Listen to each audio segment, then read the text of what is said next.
चलिए हम देखते हैं पॉलिटी के एनसीईआरटी क्लास 11 के भारत का संविधान वाले पुस्तक में चौथा चैप्टर है। चैप्टर के नाम है कार्यपालिका। परिचय देखें, विधायिका, कार्यपालिका और न्यायपालिका सरकार के ये 3 अंग है। ये तीनों मिलकर शासन का कार्य करते हैं तथा कानून व्यवस्था बनाए रखने और जनता का कल्याण करने में योगदान देते हैं। संविधान यह सुनिश्चित करता है कि ये सभी एक दूसरे से तालमेल बनाकर काम करें और आपस में संतुलन बनाए रखें। संसदीय व्यवस्था में कार्यपालिका और विधायिका एक दूसरे पर आश्रित है। विधायिका कार्यपालिका को न केवल नियंत्रित करती है बल्कि उससे नियंत्रित भी होती है। अब इस अध्याय में हम सरकार की कार्यपालिका के संगठन, संरचना और कार्यों का अध्ययन करेंगे और इस अध्याय में हमें यह भी पता चलेगा कि पिछले कुछ समय के राजनीतिक व्यवस्था के कारण इसमें क्या परिवर्तन हुए हैं और इस अध्याय को पढ़ने से हमको जानकारी मिलेगी संसदीय और राष्ट्रपति प्रणाली की कार्यपालिका में अंतर कर सकेंगे और भारत के राष्ट्रपति की संवैधानिक स्थिति को समझेंगे। उसके बाद मंत्रिपरिषद की संरचना और कार्यों के बारे में जान सकेंगे और प्रशासनिक मशीनरी के महत्व और कार्यों के बारे में भी जानेंगे। देखते हैं कार्यपालिका क्या है। आपके स्कूल के प्रशासन का प्रमुख कौन है और किसी स्कूल या विश्वविद्यालय में महत्वपूर्ण निर्णय कौन लेता है। किसी भी संगठन में किसी पदाधिकारी को निर्णय लेना पड़ता है और उसे लागू करना पड़ता है और हम इस क्रिया को प्रशासन या प्रबंधन कहते हैं। लेकिन प्रशासन के लिए संगठन के शीर्ष पर एक ऐसा समूह होना चाहिए जो बड़े या नीतिगत निर्णय ले सके और दैनिक प्रशासनिक कार्यों की देखरेख तथा उसमें तालमेल कर सके। ऐसे हर संगठन में कुछ ऐसे लोगों का समूह होता है। ये लोग उस संगठन के मुख्य प्रशासनिक या कार्यपालिका अधिकारी के रूप में कार्य करते हैं और आपने शायद बड़ी कंपनियों, बैंकों और प्रौद्योगिकी इकाइयों के प्रशासनिक अधिकारियों के बारे में सुना होगा। उसमें कुछ पदाधिकारी नीतियों, नियमों और कायदों के बारे में निर्णय लेते हैं और तो कुछ उसे संगठन लागू करने के लिए होते हैं। और कार्यपालिका का अर्थ व्यक्तियों के उस समूह से है जो कायदे कानून को संगठन में रोजाना लागू करते हैं और सरकार के मामले में भी एक संस्था नीतिगत निर्णय लेती है और निर्णय और कायदों के बारे में तय करती है। दूसरी उस लागू करने की जिम्मेदारी भी निभाती है और सरकार का वह अंग जो इन नियमों कायदों को लागू करता है और प्रशासन का काम करता है कार्यपालिका कहलाता है। कार्यपालिका के प्रमुख कार्य क्या है। कार्यपालिका सरकार का वह अंग है जो विधायिका द्वारा स्वीकृत नीतियों को लागू करने के लिए जिम्मेदार है और कार्यपालिका प्रायः नीति निर्माण में भी भाग लेती है। कार्यपालिका का औपचारिक नाम अलग अलग राज्यों से भिन्न भिन्न होते हैं। कुछ देशों में राष्ट्रपति होता है तो कहीं चांसलर होता है और कार्यपालिका में केवल राष्ट्रपति, प्रधानमंत्री या मंत्री ही नहीं होते बल्कि उसके अंदर पूरा प्रशासनिक ढांचा यानी सिविल सेवा के सदस्य भी होते हैं। और सरकार के प्रधान और उनके मंत्रियों को राजनीतिक कार्यपालिका कहते हैं और वे सरकार की सभी नीतियों के लिए उत्तरदायी होते हैं। लेकिन जो लोग रोज रोज के प्रशासन के लिए उत्तरदायी होते हैं उन्हें स्थानीय कार्यपालिका भी कहते हैं। ये कहती है कि मुझे याद है कोई कह रहा था कि लोकतंत्र में कार्यपालिका जनता के प्रति उत्तरदायी होती है और क्या वह बड़ी कंपनियों के बड़े अधिकारियों के लिए भी सही है। क्या उन्हें हम मुख्य कार्यपालिका अधिकारी नहीं कहते हैं, वे किसके प्रति उत्तरदायी होते हैं। देखते हैं कार्यपालिका कितने प्रकार की होती है। सभी देशों में एक ही तरह की कार्यपालिका नहीं होती। आपने अमेरिका के राष्ट्रपति और इंग्लैंड की महारानी के बारे में सुना होगा, लेकिन अमेरिका के राष्ट्रपति की शक्ति और कार्य भारत के राष्ट्रपति की शक्ति से बहुत अलग है और इसी प्रकार इंग्लैंड की महारानी की शक्तियाँ भूटान के राजा से भिन्न है। और भारत और फ्रांस दोनों ही देशों में प्रधानमंत्री है पर उनकी भूमिकाएं अलग अलग है। ऐसा क्यों है, देखते हैं। इस प्रश्न का उत्तर देने के लिए हम इनमें से कुछ देशों की कार्यपालिकाओं की प्रकृति पर प्रकाश डालेंगे। और अमेरिका में अध्यक्षात्मक व्यवस्था है और कार्यकारी शक्तियाँ राष्ट्रपति के पास है। कनाडा में संसदीय लोकतंत्र और संवैधानिक तंत्र राजतंत्र है जिसमें महारानी एलिजाबेथ द्वितीय राज्य की प्रधान और प्रधानमंत्री सरकार का प्रधान है। और फ्रांस में राष्ट्रपति और प्रधानमंत्री अर्ध अध्यक्षात्मक व्यवस्था के हिस्से हैं और राष्ट्रपति, प्रधानमंत्री और अन्य मंत्रियों की नियुक्ति करता है, पर उन्हें पद से हटा नहीं सकता क्योंकि वे संसद के प्रति उत्तरदायी हैं। जापान में संसदीय व्यवस्था है जिसमें राजा देश का और प्रधानमंत्री सरकार का प्रधान है। इटली में एक संसदीय व्यवस्था है जिसमें राष्ट्रपति देश का और प्रधानमंत्री सरकार का प्रधान है। रूस में एक अर्ध अध्यक्षात्मक व्यवस्था है जिसमें राष्ट्रपति देश का प्रधान और राष्ट्रपति द्वारा नियुक्त प्रधानमंत्री सरकार का प्रधान है। और जर्मनी में एक संसदीय व्यवस्था है जिसमें राष्ट्रपति देश का नाम मात्र का प्रधान है और चांसलर सरकार का प्रधान है। उसके बाद अर्धअक्षात्मक व्यवस्था में राष्ट्रपति राज्य और सरकार दोनों का ही प्रधान होता है और इस व्यवस्था में सिद्धांत और व्यवहार दोनों में राष्ट्रपति का पद बहुत शक्तिशाली होता है। और ऐसी व्यवस्था अमेरिका, ब्राजील और लैटिन अमेरिका के अनेक देशों में पाई जाती है। और संसदीय व्यवस्था में प्रधानमंत्री सरकार का प्रधान होता है और उसके बाद अधिकतर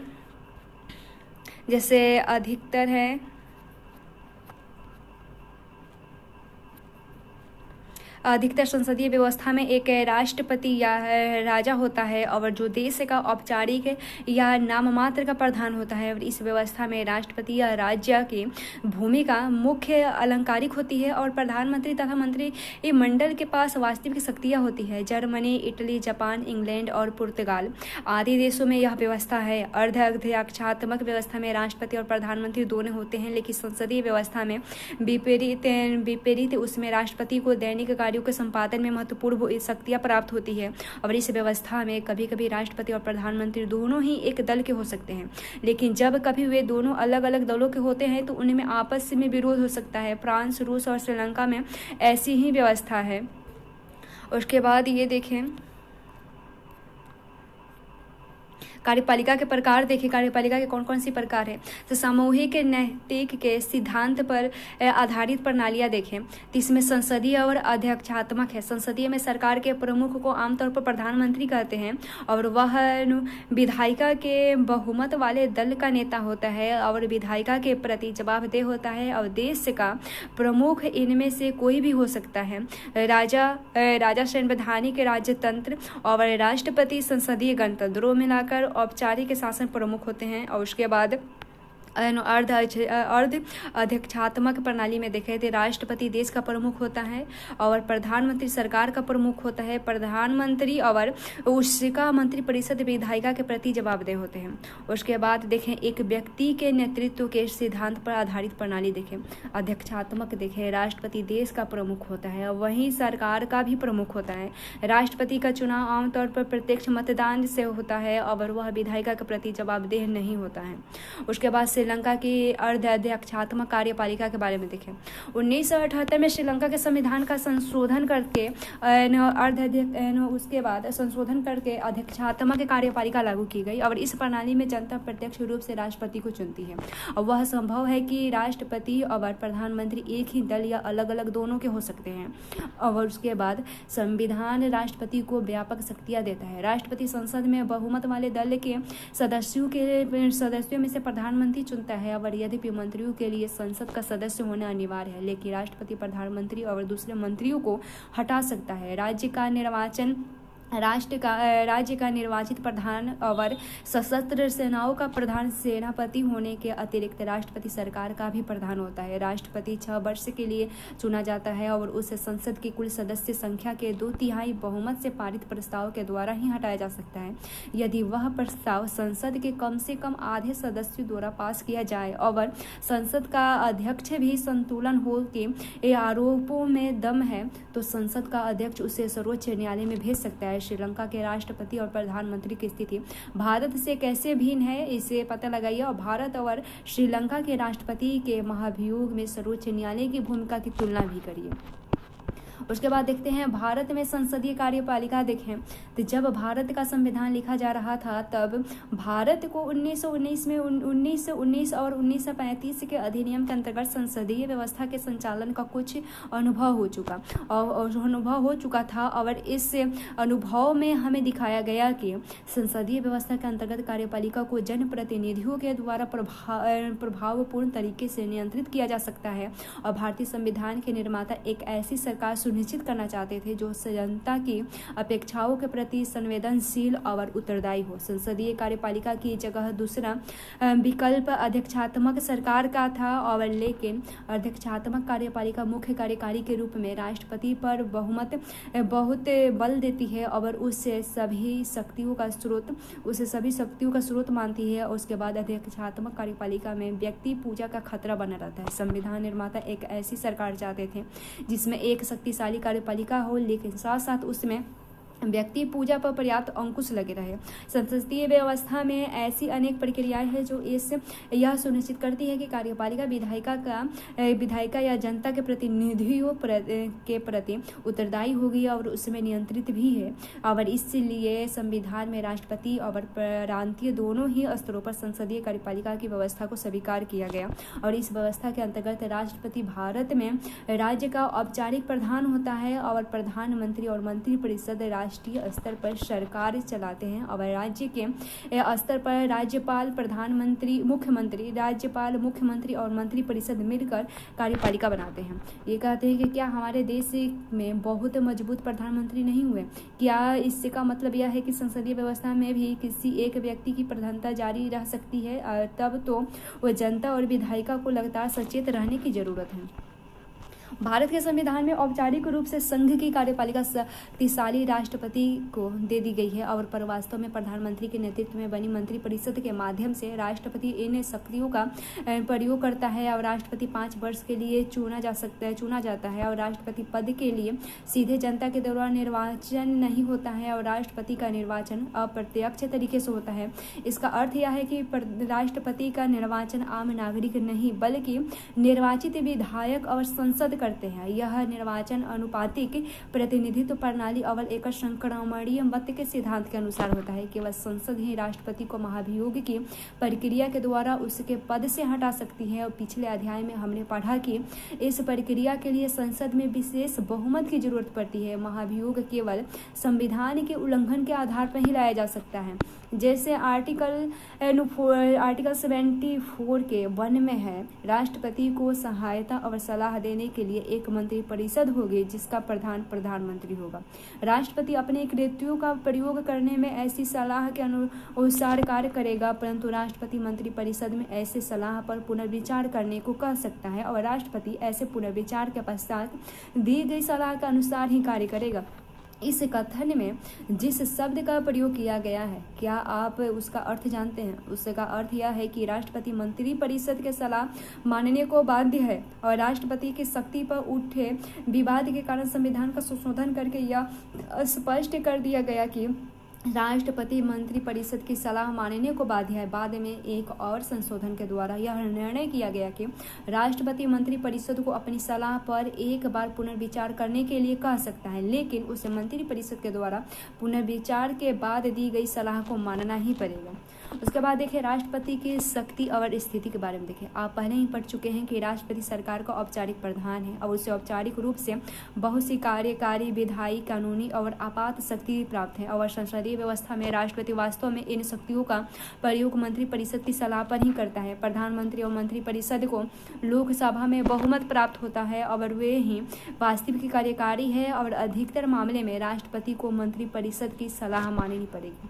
ये है जवाहरलाल नेहरू संविधान सभा वाद विवाद में इन्होंने कहा था कि हमने राष्ट्रपति को कोई वास्तविक शक्ति नहीं दी, लेकिन उसके पद को प्रभुतापूर्ण और गरिमामय बनाया है। संविधान उसे न तो वास्तविक कार्यकारी बनाना चाहता है और न ही एकदम एकमात्र का प्रधान। संविधान उसे एक ऐसा प्रधान बनाना चाहता है जो जो शासक होता है और न ही शासन करता है, और यह उससे एक महान संवैधानिक प्रधान बनाना चाहता है।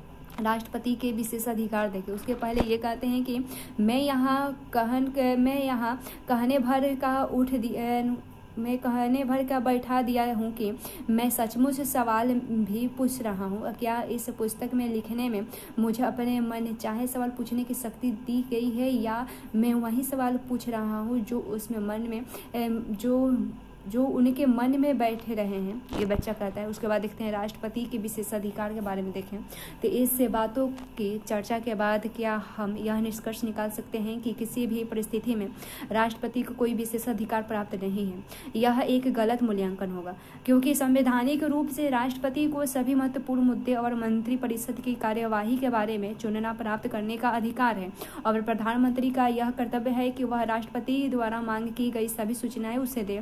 और राष्ट्रपति प्रायः प्रधानमंत्री को पत्र लिखता है और देश की समस्याओं पर अपने विचार व्यक्त करता है, और इसके अतिरिक्त कम से कम 3 अन्य अवसरों पर राष्ट्रपति अपने विशेषाधिकार का प्रयोग करता है। प्रथम, जैसे कि आप पहले ही देख चुके हैं कि राष्ट्रपति मंत्रिपरिषद की सलाह को लौटा सकता है और उससे अपने निर्णय पर पुनर्विचार करने के लिए कह सकता है। ऐसा करने में राष्ट्रपति अपने विवेक का प्रयोग करता है, और जब राष्ट्रपति को ऐसा लगता है कि सलाह में कुछ गलती है या कानूनी रूप से कुछ कमियां हैं या फैसले देश के हित में नहीं है, तो वह मंत्रिपरिषद से अपने निर्णय पर पुनर्विचार करने के लिए कह सकता है। यद्यपि मंत्रिपरिषद पुनर्विचार के बाद भी उससे वही सलाह दोबारा दे सकती है और तब राष्ट्रपति उसे मानने के लिए बाध्य भी होगा। तथापि राष्ट्रपति के द्वारा पुनर्विचार का आग्रह अपने आप में काफी मायने रखता है। अतः यह एक तरीका है जिसमें राष्ट्रपति अपने विवेक के आधार पर अपनी शक्ति का प्रयोग करता है। दूसरे, राष्ट्रपति के पास वीटो की शक्ति यानी निषेधाधिकार होता है, और जिससे वह संसद द्वारा पारित विधेयकों यानी धन विधेयकों को छोड़कर उस पर स्वीकृति देने में विलंब कर सकता है या स्वीकृति देने से मना कर सकता है, और संसद द्वारा पारित प्रत्येक विधेयक को कानून बनने से पूर्ण राष्ट्रपति की स्वीकृति के लिए भेजा जाता है और राष्ट्रपति उसे संसद को लौटा सकती है और उसे उस पर पुनर्विचार के लिए भी कह सकती है। वीटो की यह शक्ति सीमित है क्योंकि संसद उसी विधेयक को दोबारा पारित कर दे और राष्ट्रपति के पास भेज दे तो राष्ट्रपति को उस पर अपनी स्वीकृति देनी पड़ेगी। लेकिन संविधान में राष्ट्रपति के लिए ऐसे कोई समय सीमा निर्धारित नहीं है जिसका अंदर ही वह विधेयक को पुनर्विचार के लिए लौटाना पड़े, और इसका अर्थ यह हुआ कि राष्ट्रपति किसी भी विधेयक को बिना किसी समय सीमा के अपने पास लंबित रख सकता है, और इससे राष्ट्रपति को अनौपचारिक रूप से अपने वीटो को प्रभावी ढंग से प्रयोग करने का अवसर मिल जाता है, और उससे कई बार पॉकेट वीटो भी कहते हैं। और तीसरा प्रकार यह है कि विशेषाधिकार राजनीतिक परिस्थितियों के कारण पैदा होते हैं। औपचारिक रूप से राष्ट्रपति प्रधानमंत्री की नियुक्ति करता है। सामान्यतः अपनी संसदीय व्यवस्था में लोकतंत्र के बहुमत दल के नेता को प्रधानमंत्री के रूप में नियुक्ति किया जाता है, इसलिए उसके नियुक्ति में राष्ट्रपति के विशेषाधिकार का कोई प्रश्न नहीं है। लेकिन उस परिस्थिति की कल्पना करें जिसमें चुनाव के बाद किसी भी नेता को लोकसभा में बहुमत प्राप्त न हो, और इसके अतिरिक्त यह भी सोचे कि यदि गठबंधन बनाने के प्रयासों के बाद भी 2 या 3 नेता यह दावा करे कि उन्हें लोकसभा में बहुमत प्राप्त है, तो क्या होगा? तब राष्ट्रपति को यह निर्णय करना होगा कि वह किसे प्रधानमंत्री नियुक्त करे, और इस परिस्थिति में राष्ट्रपति को अपने विशेषाधिकार का प्रयोग कर यह निर्णय लेना होता है कि किसे बहुमत का समर्थन प्राप्त है या कौन सरकार बनाना चाहता है और सरकार चला सकता है। और उसके बाद 1989 के बाद से प्रमुख राजनीतिक परिवर्तन के कारण राष्ट्रपति के पद का महत्व बहुत ही बढ़ गया है। और उसके बाद 1989 से 1998 में तक हुए 4 संसदीय चुनावों में किसी भी एक दल या दलीय गठबंधन को लोकसभा में स्पष्ट बहुमत नहीं मिल सका, और इस परिस्थिति की मांग थी कि राष्ट्रपति हस्तक्षेप करके या तो सरकार का गठन कराए या फिर प्रधानमंत्री द्वारा लोकसभा में बहुमत सिद्ध न कर पाने के बाद उसकी सलाह पर लोकसभा भंग कर दे। अतः यह कहा जा सकता है कि राष्ट्रपति का विशेषाधिकार राजनीतिक परिस्थितियों पर आधारित होता है। जब सरकार अस्थायी न हो तो गठबंधन सरकार सत्ता में हो, और तब राष्ट्रपति के हस्तक्षेप की संभावनाएं बढ़ जाती है, और राष्ट्रपति मुख्यतः एक औपचारिक शक्ति वाला पद है और वह राष्ट्र का अलंकारिक प्रधान है। और ऐसे में आप पूछ सकते हैं कि तब हमें राष्ट्रपति की क्या आवश्यकता है। संसदीय व्यवस्था में मंत्रिपरिषद विधायिका में बहुमत के समर्थन पर निर्भर होती है, और इसका अर्थ यह है कि मंत्रिपरिषद को कभी भी हटाया जा सकता है और तब उसकी जगह एक नई मंत्रिपरिषद की नियुक्ति करनी पड़ेगी। और ऐसी परिस्थिति में एक ऐसे राष्ट्र प्रमुख की जरूरत पड़ती है जिसका कार्यकाल अस्थायी हो, जिसके पास प्रधानमंत्री को नियुक्त करने की शक्ति हो और जो सांकेतिक रूप से पूरे देश का प्रतिनिधित्व कर सके। और सामान्य परिस्थितियों में राष्ट्रपति की यही भूमिका है। लेकिन जब किसी दल को स्पष्ट बहुमत नहीं मिलता तब राष्ट्रपति पर निर्णय लेने और देश की सरकार को चलाने के लिए प्रधानमंत्री को नियुक्त करने की अतिरिक्त जिम्मेदारी होती है। यह प्रधानमंत्री की नियुक्ति में राष्ट्रपति की भूमिका। तो 1977 के बाद भारत की दलीय राजनीति में प्रतिस्पर्धा काफ़ी बढ़ गई और ऐसे अनेक उदाहरण हैं जब लोकसभा में किसी भी दल को बहुमत नहीं मिला। और इन परिस्थितियों में राष्ट्रपति ने क्या किया? मार्च 1998 के चुनाव में किसी भी दल या दलीय गठबंधन को बहुमत नहीं मिला और भाजपा और उसके सहयोगी दलों को कुल 251 सीटें मिली, जो बहुमत से 21 कम थी। और राष्ट्रपति नारायणन ने एक लंबी प्रक्रिया अपनाई और उन्होंने गठबंधन के नेता अटल बिहारी वाजपेयी से अपने दावे के समर्थन में संबंधित राजनीतिक दलों के दस्तावेज प्रस्तुत करने के लिए कहा। और इससे भी आगे जाकर राष्ट्रपति ने वाजपेयी को पद ग्रहण करने के मात्र 10 दिनों के भीतर विश्वास मत प्राप्त करने को भी कहा। उसके बाद देखते हैं भारत का उपराष्ट्रपति के बारे में। तो उपराष्ट्रपति 5 वर्ष के लिए चुना जाता है और उसको भी किसी तरह चुनने जैसे राष्ट्रपति को ही और उसको भी चुनते हैं जैसे राष्ट्रपति को चुनते हैं। और केवल इतना अंतर है कि उसके निर्वाचन मंडल में राज्य विधान सभा के सदस्य नहीं होते हैं। उपराष्ट्रपति को हटाने के लिए राज्यसभा को अपनी बहुमत से इन आशय का प्रस्ताव पास करना पड़ता है और उस प्रस्ताव पर लोकसभा की सहमति लेनी पड़ती है। उपराष्ट्रपति राज्यसभा का पदेन अध्यक्ष होता है और राष्ट्रपति की मृत्यु, त्यागपत्र या महाभियोग द्वारा हटाए जाने या अन्य किसी कारण से रिक्त होने पर वह कार्यवाहक राष्ट्रपति का काम करता है। और उपराष्ट्रपति तभी तक कार्यवाहक राष्ट्रपति के रूप में कार्य करता है जब तक कोई नया राष्ट्रपति नहीं चुन लिया जाता।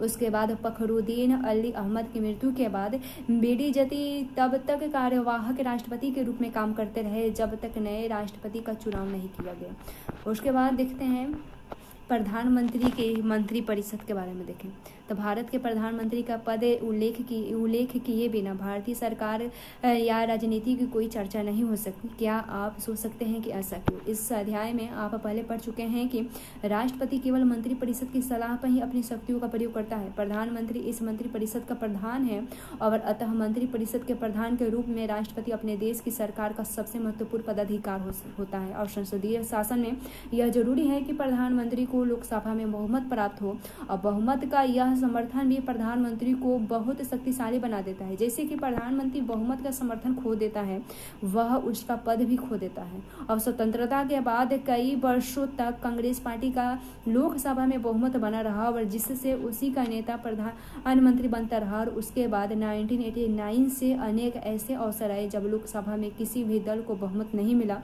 अनेक राजनीतिक दलों को तालमेल कर गठबंधन बनाना पड़ा और जिसे लोकसभा में बहुमत प्राप्त हो। इस परिस्थितियों में जो नेता सहयोगी दलों को अधिकतर स्वीकार होता है और वह प्रधानमंत्री बनता है। औपचारिक रूप से जिस नेता को लोकसभा में बहुमत का समर्थन प्राप्त होता है, राष्ट्रपति उससे प्रधानमंत्री नियुक्त करता है। प्रधानमंत्री तय करता है कि उसके मंत्रिपरिषद में कौन लोग मंत्री होंगे। प्रधानमंत्री विभिन्न मंत्रियों में पद स्तर और मंत्रियों का आवंटन करता है और मंत्रियों को उनकी वरिष्ठता और राजनीतिक महत्व के अनुसार मंत्रिमंडल का मंत्री, राज्य मंत्री या उप मंत्री बनाया जाता है। और इसी प्रकार राज्यों में मुख्यमंत्री अपने दल या सहयोगी दलों से मंत्री चुनते हैं। और प्रधानमंत्री और सभी मंत्रियों के लिए संसद का सदस्य होना अनिवार्य है। संसद का सदस्य हुए बिना यदि कोई व्यक्ति मंत्री या प्रधानमंत्री बन जाता है तो उसे 6 महीने के भीतर ही संसद के सदस्य के रूप में निर्वाचित होना पड़ता है।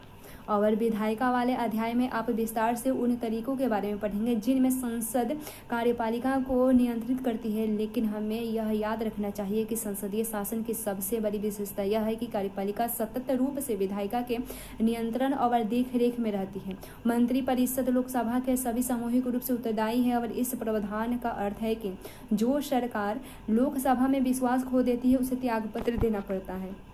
और इस सिद्धांत के अनुसार मंत्रिपरिषद संसद की एक कार्यकारी समिति है और वह संसद के प्रतिनिधि के रूप में सामूहिक रूप से शासन करती है। सामूहिक उत्तरदायित्व मंत्रिमंडल की एकजुटता से सिद्धांत पर आधारित है और इसकी भावना यह है कि यदि किसी एक मंत्री के विरुद्ध भी अविश्वास प्रस्ताव पारित हो जाए तो संपूर्ण मंत्रिपरिषद को त्यागपत्र देना पड़ता है। इसका अर्थ यह हुआ कि यदि कोई मंत्री मंत्रिमंडल की नीति या निर्णय से सहमत नहीं तो उससे उस निर्णय को स्वीकार कर लेना चाहिए या त्याग पत्र दे देना चाहिए। और जिस नीति के बारे में सामूहिक उत्तरदायित्व हो उसे मानना या उसे लागू करना सभी मंत्रियों के लिए जरूरी है। भारत में प्रधानमंत्री का सरकार में स्थान सर्वोपरि है और बिना प्रधानमंत्री के मंत्रिपरिषद का कोई अस्तित्व नहीं है। और मंत्रिपरिषद तभी अस्तित्व में आती है जब प्रधानमंत्री अपने पद का शपथ ग्रहण कर लेता है। प्रधानमंत्री की मृत्यु या त्याग पत्र से पूरी मंत्रिपरिषद ही भंग हो जाती है। जब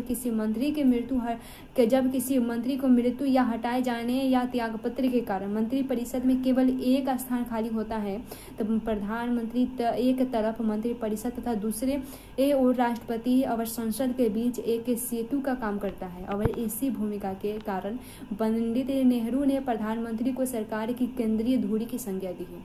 प्रधानमंत्री का यह संवैधानिक दायित्व भी है कि वह सभी संघीय मामलों के प्रशासन और प्रस्तावित कानून के बारे में राष्ट्रपति को सूचित करें और प्रधानमंत्री सरकार के सभी महत्वपूर्ण निर्णयों से सम्मिलित होते हैं और सरकार की नीतियों के बारे में निर्णय लेते हैं। और इस प्रकार मंत्रिमंडल की शक्तियों के अनेक स्रोत हैं, जैसे मंत्रिपरिषद पर नियंत्रण, लोकसभा के नेतृत्व, अधिकारी जमात पर आधिपत्य, मीडिया तक पहुंच, चुनाव के दौरान उसके व्यक्तित्व का उभार तथा राष्ट्रीय तथा अंतर्राष्ट्रीय सम्मेलन और विदेश यात्राओं के दौरान राष्ट्रीय नेता की छवि आदि है। लेकिन प्रधानमंत्री की शक्ति और उनका प्रयोग तत्कालीन राजनीति परिस्थितियों पर निर्भर करता है। जब भी किसी एक राजनीतिक दल को लोकसभा में बहुमत मिला तब प्रधानमंत्री और मंत्रिमंडल की शक्तियां निर्विवादित रही और परंतु जब राजनीतिक दलों के गठबंधन की सरकारें बनी तब ऐसा नहीं रहा। उसके बाद 1989 से हमने भारत में अनेक गठबंधन सरकारों को देखा और इसमें से कई सरकारें लोकसभा की पूरी अवधि के लिए संज्ञा में न रह सकी और बहुमत समाप्त होने के कारण उन्हें त्यागपत्र दिया या उससे हटा दिया गई और इस घटनाओं से संसदीय शासन का काम काज प्रभावित हुआ। इस सिलसिले में पहली बार तो यह कि इस घटनाओं से प्रधानमंत्री के चयन में राष्ट्रपति के विशेष अधिकारों की भूमिका बढ़ी और दूसरे इस अवधि में गठबंधन राजनीति के कारण राजनीतिक सहयोगियों के परामर्श में प्रवृत्ति बढ़ी और जिससे प्रधानमंत्री की सतत में कुछ सेध लगी है। और तीसरे इससे प्रधानमंत्री का अनेक विशेष अधिकारों जैसे मंत्रियों का चयन और अनेक पद स्तर तथा मंत्रालय के चयन पर भी कुछ अंकुश लगा है। चौथे, प्रधानमंत्री सरकार की नीतियों और कार्यक्रम को भी अकेले ही तय कर सकता है और चुनाव के पूर्व और चुनाव के बाद विभिन्न विचारधारा वाले अनेक राजनीतिक दल सहयोग करके सरकार बनाते हैं। सहयोगी दलों के बीच काफी बातचीत और समझौते के बाद ही नीतियां बन पाती है और इस पूरी प्रक्रिया में प्रधानमंत्री को एक नेता से अधिक या मध्यस्थ की भूमिका निभानी पड़ती है। कुछ के बदलावों के साथ राज्यों में भी ठीक इसी तरह की लोकतांत्रिक कार्यपालिका होती है। सबसे महत्वपूर्ण अंतर यह है कि राज्य में एक राज्यपाल होता है जो यानी केंद्र सरकार की सलाह पर जो राष्ट्रपति के द्वारा नियुक्त किया जाता है। यद्यपि प्रधानमंत्री की ही तरह मुख्यमंत्री भी विधानसभा में बहुमत दल का नेता होता है, पर राज्यपाल के पास ज्यादा विवेकाधीन शक्तियां होती है। बहरहाल राज्य के स्तर पर भी संसदनात्मक व्यवस्था के प्रमुख सिद्धांत लागू होते हैं।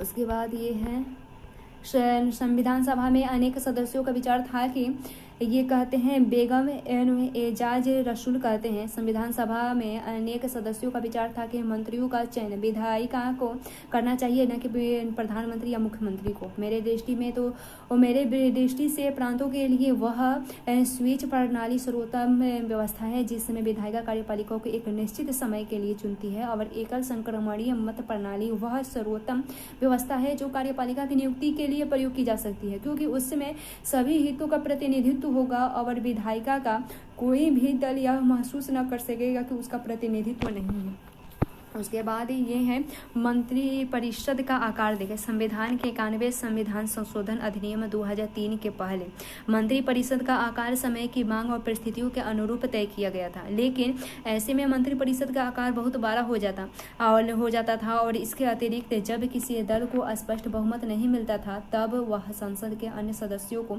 मंत्री पद पर लालच देकर समर्थन हासिल करने की कोशिश करता था, क्योंकि तब मंत्री परिषद की सदस्य संख्या पर कोई प्रतिबंध न था, वह अनेक राज्यों में भी हो सकता था। अतः संविधान का संशोधन करके यह व्यवस्था की गई थी कि मंत्री परिषद के सदस्यों की संख्या लोकसभा यानी राज्यों में विधानसभा में की कुल सदस्य संख्या में 15% से अधिक न होगी।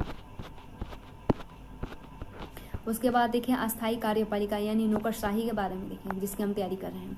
देखते हैं मंत्रियों का निर्णय को कौन लागू करता है। और शासन के कार्यकारी अंग में प्रधानमंत्री, मंत्रीगण और नौकरशाही या प्रशासनिक मशीनरी का एक विशाल संगठन सम्मिलित होता है। इस ढांचे और सैन्य सेवाओं में अंतर करने के लिए इसे नागरिक सेवा कहते हैं और सरकार के अस्थायी कर्मचारी के रूप में कार्य करने वाले प्रशिक्षित और अनुप्रवीण अधिकारी नीतियों को बनाने तथा उसे लागू करने में मंत्रियों का सहयोग करते हैं। और लोकतंत्र में निर्वाचित प्रतिनिधि और मंत्रीगण सरकार के प्रभारी होते हैं और प्रशासन उसके नियंत्रण और देखरेख में होता है। संसदीय शासन में विधायिका प्रशासन को नियंत्रित करती है। यह मंत्री की जिम्मेदारी है कि वह प्रशासन पर राजनीति नियंत्रण बनाए रखे। भारत में एक दक्ष प्रशासनिक मशीनरी मौजूद होती है और लेकिन यह मशीनरी राजनीतिक रूप में उत्तरदायी है। नौकरशाही से यह भी अपेक्षा की जाती है कि वह राजनीतिक रूप से तटस्थ हो और इसका अर्थ यह है कि नौकरशाही राजनीतियों पर विचार करते समय किसी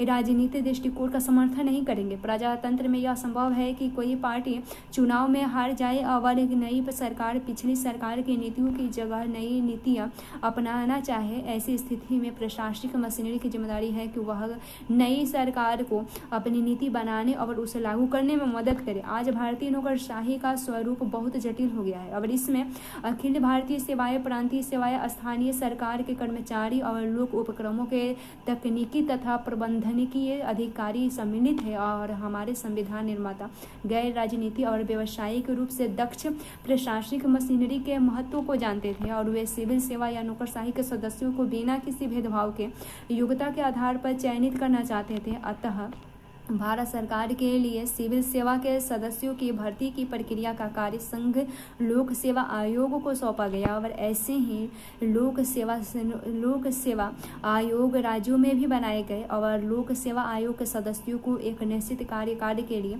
नियुक्त किया जाता है और सर्वोच्च न्यायालय और उनको सर्वोच्च न्यायालय के न्यायाधीश की जांच के आधार पर ही निलंबित या अपदस्थ किया जा सकता है। अध्यक्षता और योग्यता को आधार बनाकर भर्ती की जाती है। लेकिन संविधान यह भी सुनिश्चित करता है कि पिछले वर्गों के साथ साथ समाज के सभी वर्गों को सरकारी नौकरियों का हिस्सा मानने का मौका मिले और इस उद्देश्य के लिए संविधान दलित और आदिवासियों के लिए आरक्षण की व्यवस्था करता है। बाद में महिलाओं और अन्य पिछड़ी जातियों को भी आरक्षण दिया गया और इन प्रावधानों से यह सुनिश्चित होता है कि नौकरशाही में सभी समूहों का प्रतिनिधित्व होगा तथा सामाजिक असमानताएं सिविल सेवाओं में भर्ती के मांग में रोड़ा नहीं बनेगी और भारतीय प्रशासनिक सेवा यानी आईएएस तथा भारतीय पुलिस सेवा यानी आईपीएस के लिए उम्मीदवारों का चयन संघ लोक सेवा आयोग करेगी और ये अधिकारी प्रांतीय स्तर पर शीर्षस्थ नौकरशाही के रीढ़ होते हैं। और आपको शायद पता होगा कि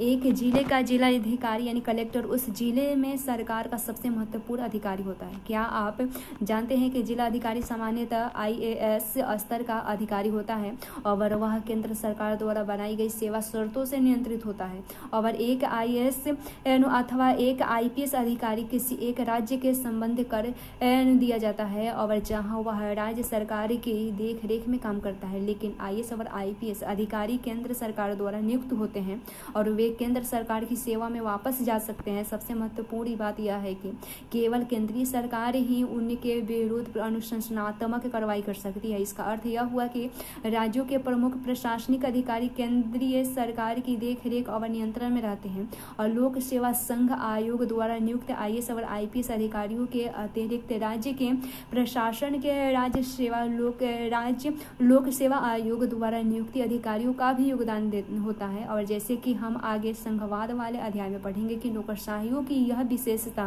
राज्यों के प्रशासन पर केंद्रीय सरकार के नियंत्रण को मजबूत कर देती है। और ये है सिविल सेवाओं का वर्गीकरण देख लें एक बार। अखिल भारतीय सेवाएं, भारतीय प्रशासनिक सेवा और भारतीय पुलिस सेवा इसमें है। उसके बाद केंद्रीय सेवाएं, भारतीय विदेश सेवा और भारतीय राजस्व सेवा, यह है प्रांतीय सेवाएं, प्रांतीय सिविल सेवा है। उसके बाद नौकरशाही वह माध्यम है जिसके द्वारा सरकार की लोक हितकारी नीतियाँ जनता तक पहुंचती है, पर नौकरशाही इतनी शक्तिशाली होती है कि आम आदमी सरकारी अधिकारियों तक पहुंचने से डरता है। यह लोगों का आम अनुभव है कि नौकरशाही सामान्य नागरिकों की मांगों और आशाओं के प्रति संवेदनशील नहीं होती है, लेकिन जब लोकतांत्रिक ढंग से चुनी हुई सरकार नौकरशाही को नियंत्रित करती है तब इसमें से कुछ समस्याओं को प्रभावी तरीके से हल किया जा सकता है। और वहीं दूसरी ओर ज़्यादा राजनीतिक हस्तक्षेप से नौकरशाही राजनीतिज्ञों के हाथ का खिलौना बन जाते हैं। और हालांकि संविधान ने भर्ती के लिए एक स्वतंत्र मशीनरी बनाई, लेकिन अनेक लोगों का मानना है कि सरकारी कर्मचारियों को अपने कार्यों के संपादन में राजनीतिक हस्तक्षेप से बचाने की कोई व्यवस्था नहीं है। और यह भी महसूस किया गया कि जनता के प्रति नौकरशाही का उत्तरदायित्व सुनिश्चित करने के लिए पर्याप्त प्रावधान नहीं है। पर यह आशा की जाती है कि सूचना का अधिकार जैसे कदम नौकरशाही को और अधिक उत्तरदायी और संवेदनशील बना सकता है।